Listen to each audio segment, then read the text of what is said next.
Hey everybody, welcome back to another episode of the Raptors Weekly Podcast. I'm your host Samson Folk, and today, with two games coming up against the Washington Wizards and just recently signing recently bought out player Will Barton, there's a lot of Wizards adjacent stuff happening around the Raptors, and who better to talk about that with me than my friend Baker, an ambassador to the DMV. Okay, he's going to let us in on all the latest that's been going on. Baker, first of all, how you doing, man? Doing good, man. I'm happy to be here. Yeah, I mean, I'm happy to have you here. But I was like, who do I want to talk about this 2 game set coming up with? Who do I wanna hear about Will Barton from? Will Barton on the buyout market, as it were, this thing that exists in the world, and the Raptors, they waive Juancho Hernangomez, they sign Will Barton. Raptors fans are clamoring towards his basketball reference page saying, "He shoots 38% from 3." That seems Yeah. good, better than virtually everybody on the Raptors. Is it good? What do you think Will Barton's place is on this team? Um, Specifically, I think it's going to be a limited bench role. I don't think he'll be like what he was in Denver. Simply because like he was able to just play off Nikola Jokic, spot up, sometimes have some creation reps, and he's been there and he was in Denver for a while, so Mike Malone kind of like let him like do a little like between the legs, try to operate and pick and rolls, just try to create for himself. So he developed that trust. Um, I don't think he'll be able to do that in Toronto, mostly because they play a lot of their core guys heavy minutes. So I think maybe like in short spurts, he maybe gives you like some threes, maybe some on ball reps, but I'm not really expecting a whole lot from him because in Washington he didn't really do a whole lot of that. After like maybe 40 games, he didn't start a single game, and then they just pulled the plug on his minutes. So Right. um, honestly, just give him some instant offense. When they need it. Spell some people that are struggling. So if Gary's not making shots, if Fred's not making shots, maybe they just need a breath of fresh air, and they just bring him in. Say like, "Yo, like, just go do what you do." I was gonna ask because I think his catch and shoot threes were at like 44% or Yeah. something like that. And so is that what when he was in Washington, I guess there probably wasn't a ton of creation happening, but was he sliding in next to guys like Kuz when the shots were being created and like how did he slide in next to core guys on Washington? Was that seamless? Did he have trouble? I think he I think it was just a lot of just funky lineups because, it's just Washington's not the best three-point shooting team in the league. They rank like 19th, 20th in percentage.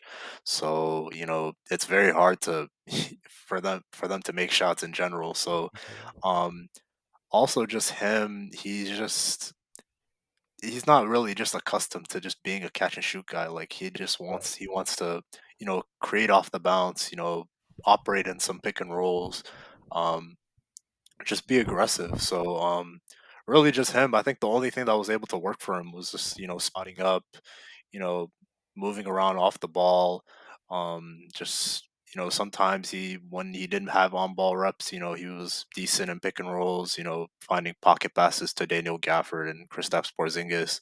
So honestly, it just didn't work for him. And that's okay. Like, Mhm. Washington doesn't have a Nikola Jokic type player to help him out. So, obviously like I think I think he'll do like okay in Toronto, So that's just my take on it.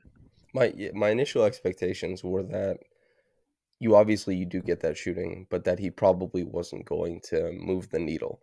And Yeah. I think that's probably par for the course when it comes to any buyout guy. I think it's maybe like 1 or 2 out of 10 that end up doing something tangible. Otherwise, it's a few minutes here, a few minutes there, and probably in a lot of the best cases, a good locker room presence. And Yeah. so I don't know much about Will Barton as far as a guy who gets along with teammates. I always just assume that it's good unless, said otherwise. So I'll assume he's a good guy and the guys probably like him and all that kind of stuff. But defensively, the Mm. Raptors are a team that paradoxically, Nick Nurse has a reputation that he won't play a guy unless they're good at defense. If you're an offense-only player, you're not getting time.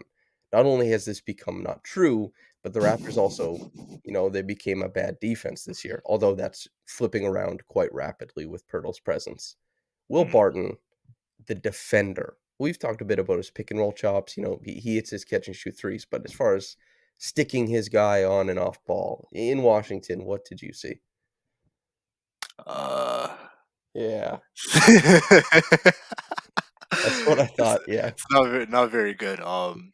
And it's not his fault, honestly, but it's just Washington in and of itself. It's not a strong defensive team either. So, they do protect the paint well. I think they rank like top 10 in shot blocking. So, Daniel Gafford, Kristaps Porzingis, they have the bodies to cut off the lane. Deter any type of rim pressure.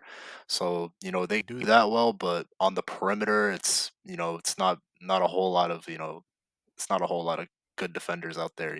Kyle Kuzma, he holds his own, but he's not a lead on that end. Bradley Beal, what he is on that end. Um, you know, I think Denny Avdia is probably like their best point of attack guy. right. But Will Barton, traditionally he's never really been a strong defender. Uh, and it's I don't think that will change. Maybe in Toronto that he can be invigorated, have like a little change of scenery, and he can reinvent himself and push himself to just be a passable defender on the perimeter because we know the Raptors want to. If you can't play defense, you're not playing at all. So yeah, I think his defenses leaves a lot to be desired. We talked about Will Barton for about 5 minutes, and Yeah. I think I think trying to stretch it any further would be a little bit dishonest to his role. So we've got 2 games against the Washington Wizards coming up. The Raptors have a chance, if they win these two, to go above 500 for the first time since November. This is a Wow. team that's been, as you well know, you've busted our chops about it. Us and me and the guys, the other Raptors reporters and fans that about the state of the team. And first things first, before we talk about Washington, what do you feel about the Raptors? I know you watch some of the games more than most people who are fans of other teams. What are Yeah. your thoughts on the Raptors right now? I actually watched the game last night. It was pretty fun. Not gonna lie. But honestly, in totality of the season, I'm still kind of shocked of how how inconsistent they've been. This whole season. I had high hopes that this team could actually be like a top five team. From what I saw last year, um, how how good Pascal Siakam was, how good Scottie Barnes was, how you know Precious Achua was like developing into like a really good rotation player.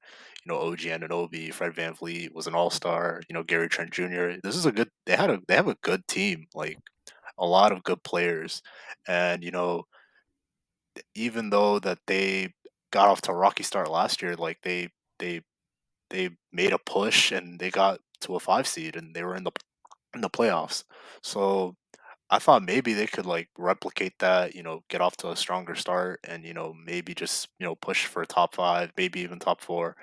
And this season has just been up and down, up and down, up and down. They haven't really been able to like combine both ends of the floor consistently. It's been good offense, bad defense. Resulting into close losses, bad offense.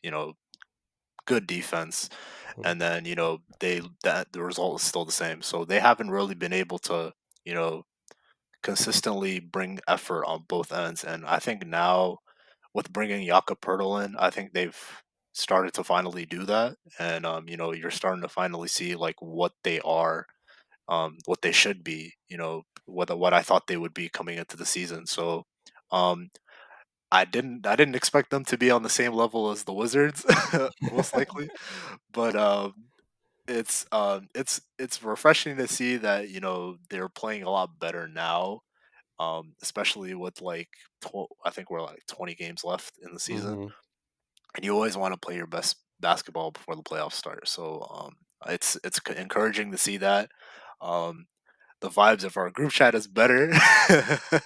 Well, definitely. So I'm happy to see that. So that's my take on it. Really, Yeah. just just shocked that they got off to this poor start, and I'm not surprised that they're ripping off wins right now. It's I talked to so many people before the season started, ranging from fans to analysts to even some people who are around the team, right? I heard maybe like, I don't know, 5% of those people said they thought they expected a regression from the team. And not even necessarily a regression in the standings. Many people thought the East got better. The Raptors might be like a 6 or 7 seed, but they'll be a better team. They've been objectively a worse team this season. They failed to do a lot of the things that they were capable of doing last season. You know well the reasons why. You've heard me talk about it a lot. You've heard everybody, all of our pals talk about it a lot. We kind of get that idea. We don't need to rehash that on the podcast. But as you say, they've turned it around. Jakob helps a lot. How does that figure into Washington? And we'll get into that. But first, once again, leaning on your expertise, the Wizards. It set us up. I'm the yokel from wherever. It's Raptors fans listening to the podcast. They don't know what the hell's going on. They see Kyle Kuzma's fits. This is what they know, and they know that Bradley Beal and Porzingis they get buckets. But what is this Wizards team doing well, and what could they possibly give the Raptors to trouble them? Um, the list is very small. I will tell you that.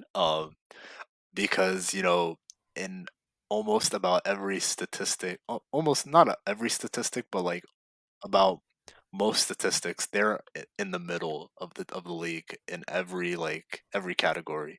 The only thing that they really do well is that they're very efficient on offense.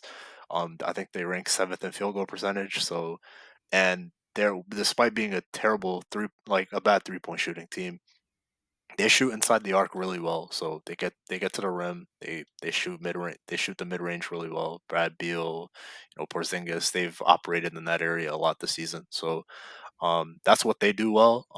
Also on the glass, Mhm, they've been pretty solid on that end. Porzingis, Kuzma has been amazing rebounding the season. Gafford's played Gafford has two straight double doubles right now, so like he's mhm, he's he's in a rhythm right now. So I think rebounding, efficient shooting inside the arc, I think that's what they really do well. But outside of that, they're middle of the pack playmaking wise. They're middle of the pack, defensively, um, in every other category. So I think really what they do well is get to the rim, shoot the mid range, they close out possessions, they rebound. I think playing the Raptors, you're gonna have to rebound the basketball. mhm. You have to close out those possessions, hold them to one shot. So I think that those are like, the things to watch for these two games coming up. Kuzma is a big wing who succeeds with, some finesse, some shooting, but a lot of it is that he's coordinated and big and determined at his size. The Raptors are a team that is uniquely ready, able to throw other large wings at him. OG, Pascal, Scottie. You probably would, as far as the order. Well, actually, I'll ask you as a if you want Kyle Kuzma to have the most success in his games against the Raptors, who do you most want to see defending him, and who do you least want to see defending him? Um, I think we both know the answer who I want him to be guarded by. Um, uh, definitely I'd go. Wait, can you say like it's Scotty, Pascal, OG, and did you say Precious or just those three? Precious might get possessions, but I wonder with Gafford and Porzingis both. I wonder Okay, if they might toggle him up. But yeah, there could be precious possessions on okay. Kuz for sure. Okay, first Kuzma to succeed, most definitely, Scottie Barnes, number one. Number two, I'd probably go Siakam and OG. I do not want. And then least it's that order backwards: OG, Siakam, and then Scottie last. So, because I do feel like it's just it's very difficult for me like to comprehend how bad Scotty is at the point of attack. Like he is so like like he's his stand. Like I was kind of watching it last night too against Chicago. Like he pressures the ball handlers, and then Pat Bev just like sneaks by him, and then he gets to the rim, and he just it's just a lot of instances where he just like he's not positioned himself well, and guards, especially like the small guards, guys who can beat him to the spot, just blow by him, and Mhm. just get to the rim. So I think Kyle Kuzma can like definitely Scotty's a big guy too, so it's gonna be tough. Kyle Kuzma's not really the quickest guy, so he's gonna have to try to strengthen his way to where he wants to go. So definitely in that pecking order, I'd go Scotty, Pascal, and OG last. I was gonna ask, does Kuzma, because I'm not so familiar with Kuzma's game. I used to be better at kind of keeping tabs on the league, but in my first years, like actually locking in as a full-time beat reporter for the Raptors, I'm out on more of the league than I used to be. So if we talk about Scotty Barnes, he needs to improve at the point of attack. He struggles sometimes. You also just watched the Chicago game where he was, very good closing as an off-ball defender. How much of what Kyle Kuzma succeeds at is on ball, like traditional above the break, point of attack possessions versus like catching at the 45, doing work off ball, that kind of stuff. So just I think off the ball, he's a lot formidable. He can spot up in the corner. He's very comfortable in space. He can attack closeouts. Hmm. Yeah, he can attack off the catch. He attacks the rim. Um, you know, he's been very good at like just getting into the post. Doing that post fadeaway. Using his footwork. All of he's just been really good this season, and especially on all ball reps too. He's been sizing up guys. Getting to his spots, getting to the basket, getting to the free throw line. He's just been very aggressive. And my brother used to tell me this all the time. When because my brother's like a Laker fan because he likes LeBron. So Hmm. he would like joke and like talk about like, hey, like if Kyle Kuzma had his own basketball team, he'd be just as good as Jason Tatum because he likes to tease me, like because I'm a Celtic fan, so like Yeah. he likes to say all those things. And now with like Kyle Kuzma being like what he is, it's like he keeps saying like, what did I tell you, what did I tell you, like he's yeah. So like it's been really refreshing to see like him blossom into this type of player. Hmm. I didn't think he could do it, but he's definitely like, shattered my expectations of what he'd be this season. So um they have to make a decision on like, do they keep him? And I think they will keep him, just because you know, Washington's not very good at, asset management. So they're gonna keep him. He's gonna be a nice core piece moving forward. This is he man, he's had a great career. My best friend Oleg, he was very early on the like Kuzma's fantastic train. I think it was his rookie year. And Kuzma did have a big rookie year. A lot of it off ball, a lot of the in between push shots and touch shots that we see Scotty Barnes and Pascal Siakam succeed with.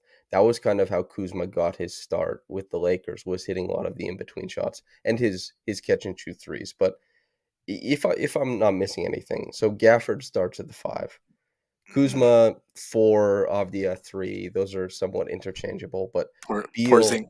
Porzingis at the five. Yeah. So is Porzingis out because he missed? He missed last game. I'm not Okay. sure. I'm not sure like what the extent of the injury is, but I think Gafford started last night. Yep. But I think if he's I might have to check like later, but if I think it's just something minor. That's my guess, but Okay. if So, yeah, so I was poking around their last game, and so that's what I noticed, but yeah. so so the 5, if Porzingis isn't there, is Gafford 5, Kuzma and Avdiya more or less the 3 and 4, seems interchangeable, and then the backcourt is Bradley Beal and DeLon Wright. What does that look like if Porzingis is in? Who gets bumped? It's definitely Gafford. I Yeah. think, and it's not a knock on him. It's just, Mhm. you know, Wizards aren't very a double big head like type of team, and and I think Porzingis this season has been really good, and I didn't like I didn't like the trade at first because I wouldn't want to say like he wasn't underwhelming in Dallas, but like I just didn't think like I didn't think he'd fit like particularly well with like the guy with all these other players, but he's definitely proved me wrong in that end. Um, Fun fact about the Wizards: they're the only team in the league with three guys averaging more than 21 Oh, points per yeah. game. Like that's something that really caught me off guard. So there's that. And I think KP just adds, spacing. He can stretch the floor. He's been pretty good outside the 3-point arc. Mid range, he's been getting to the line a lot this season, which in the past hasn't been the case. He isn't really as aggressive, in the down low. He usually wants to just play on the perimeter, like guys like Carl Anthony Towns, guys who just want to space out the floor and just play on the perimeter. But this season he's been a lot more aggressive. Trying to just get on the block and just either even if it's a post fade, guys are just too small and he just shoots over them. So he's been really good on that end. I think he'll definitely start if he's healthy. Especially if they want to make this playoff push, they definitely want to start. They want to definitely start like as many good players as they can. So it's not a knock on Daniel Gafford. He's Mhm. definitely like a good player. He has a good, tremendous motor. Um, Very athletic. He can rebound, but he just doesn't provide the spacing that Porzingis does, as well as his skill set. So the interesting thing to me is that teams have gotten away with going small on Porzingis in the past. The Raptors are a team who you watched the game last night. They closed small against Vucevic, right? And they're also a team that can go quite big now with Pirtle there. They can run front court lineups of like Pirtle and Precious or Pirtle and Pascal, Pirtle and Scottie, and that's bigger than most teams just because Pirtle's 7'1". It changes the calculus really quickly for the Raptors. But might it be that Pirtle played 26 minutes last night against the Bulls. Might it be advantageous for the Raptors in this game, despite Pirtle being fantastic, to try and go small for as big a portion or perhaps a bigger portion than they did against the Bulls to kind of be able to play more aggressive schemes at the point of attack and in the pick and roll to make sure that Porzingis doesn't have room to shoot? I think so. I saw a lot of that game. Vucevic was succeeding yesterday, Mhm. and especially in pick and pops. So, guys weren't getting out to him. He had all day to shoot, and then he rips the cords like multiple times. So I think playing small is definitely in the wheelhouse. Especially because the Wizards like to run pick and rolls a lot with Bradley Beal and sometimes Kyle Kuzma. So I think playing small is definitely going to be on the table. I'm definitely going to be able to see it. Um, because it just makes the Raptors more rangy, more flexible on defense because now they could close out.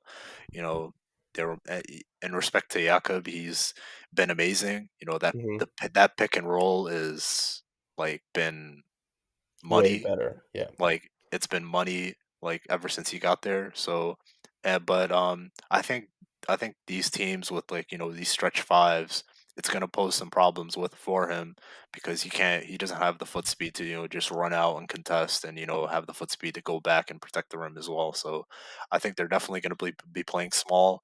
Um, Scottie as a roamer, you know to challenge shots like he did yesterday, like Mhm.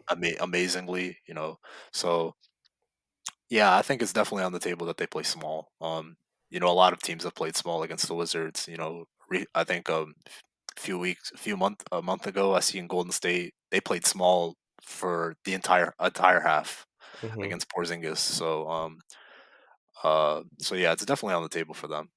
Yeah, I think it really depends. They're obviously going to start Pirtle. They win minutes when Pirtle plays. Even last night, even though they closed small, they still won Pirtle's minutes by I think he was a plus 13. Yeah. And you could see why.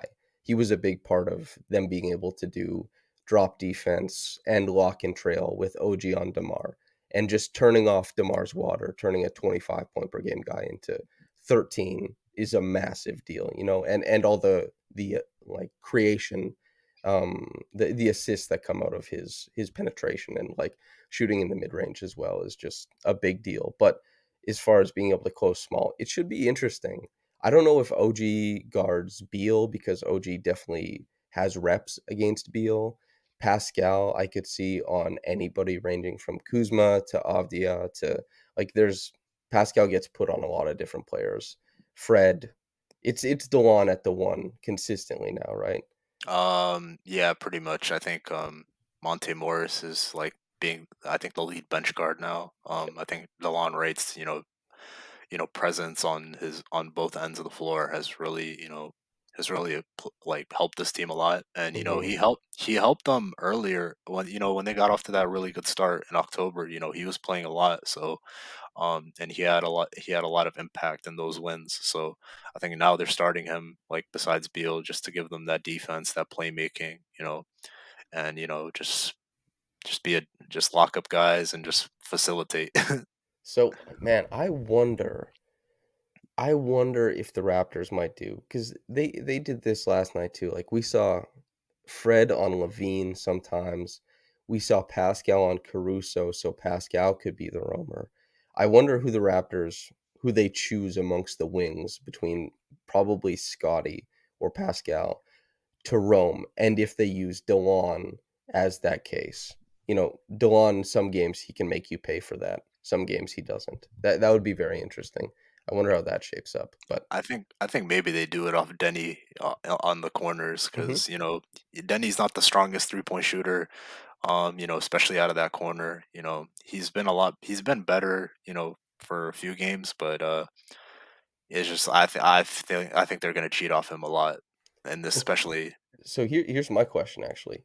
Is there a chance that the Raptors might if Denny Avdija is guarded by Fred VanVleet, how much can Denny punish Fred VanVleet's size, both in like a quick post up seal situation or offensive rebounding? I think on the boards. I think the thing that Denny's been able to do is that even though he's not the best scorer, you know, he's been good in other places. Rebounding, passing, playing defense. He's just been like a really true connector for this team. So, if his shot's not going down, he's gonna find other ways to affect the game. So I think rebounding, he's gonna facilitate. He's gonna try his ass off on defense. Sorry for cursing, but No, it's okay. yeah, he's gonna do everything that he can do just to affect the game. So he doesn't really need to score. That makes sense. So, let's talk last thing, the Raptors offense. We've talked a lot about how the Wizards play, how the Raptors will match up, but Pascal Siakam, we briefly touched on that Jakob Poeltl pick and roll, which has been good with a few different guys. Needs to get much better with Pascal and Scottie. They have some stuff to iron out there, but with Fred, it's been quite good. The Raptors have underwhelmed offensively lately, have overperformed offensively on the season, I think. When you see who sits across and one of your favorite players, Gary Trent Jr. as well, is coming off the bench, there's a little bit of firepower there. What worries you? What do you think the Wizards are susceptible to? Um, I think just guarding on the perimeter. They're not very strong. They don't have any plus defenders on that end except for maybe Denny, and Delon.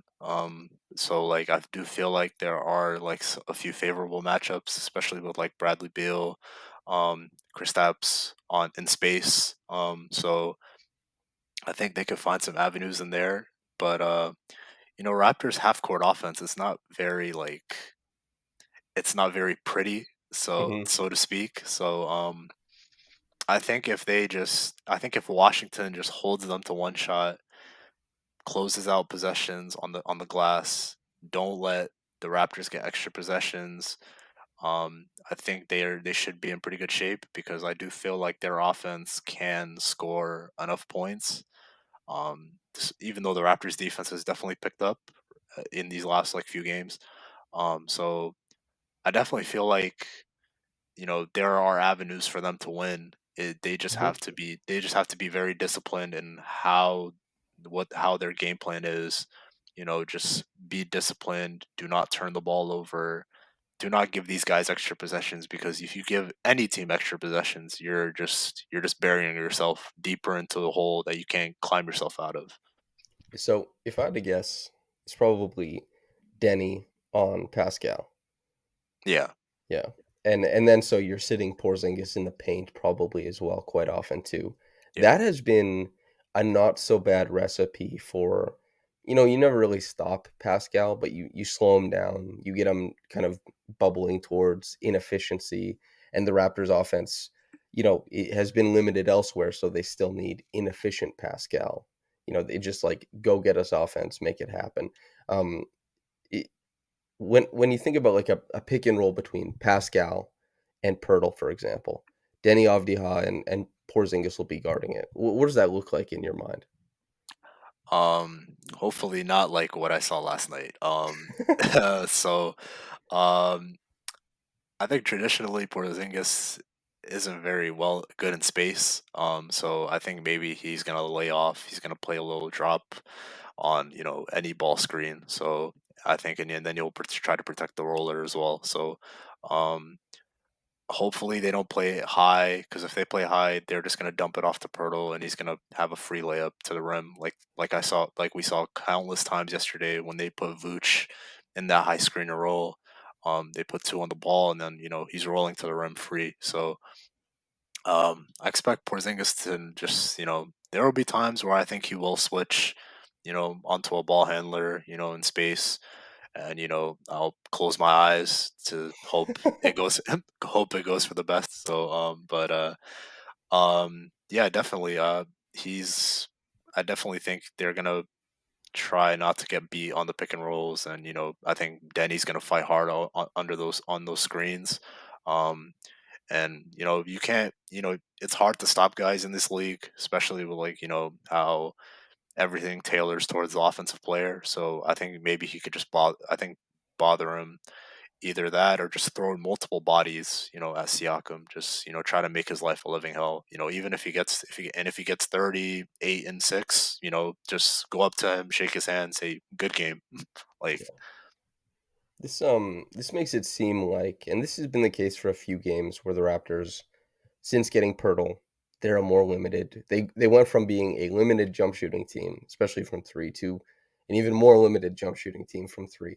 Pirtle is obviously a major positive note, even though with that drawback, but it also means that Fred VanVleet is more important.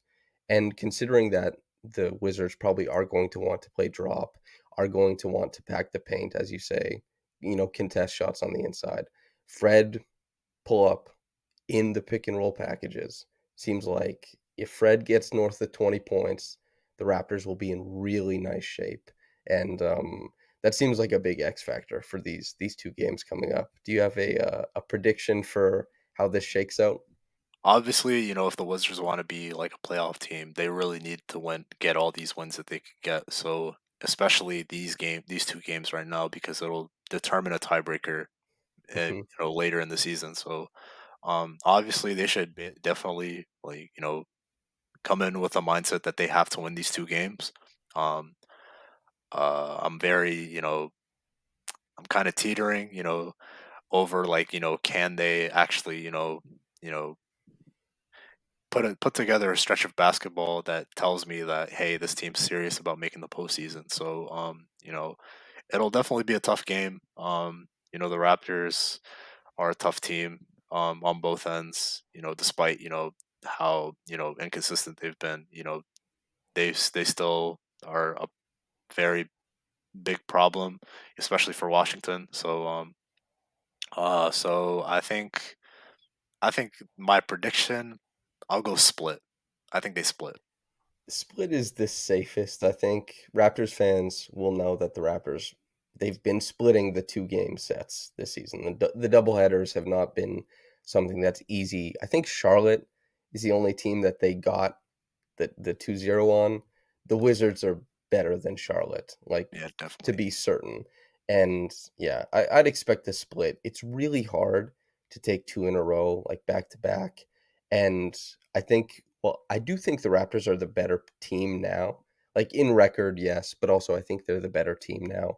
It's still tough to just like I don't think they're that far ahead that they can just come in and steamroll the Wizards for 2, especially both in Washington. Yeah, That's a big factor. Not that Washington is like the hardest place to play in the NBA, but just like going yeah, into an arena, taking 2 is tough. So yeah, probably we're not very takey over here, but a split and a split seems like both yeah, of our predictions. That's yeah.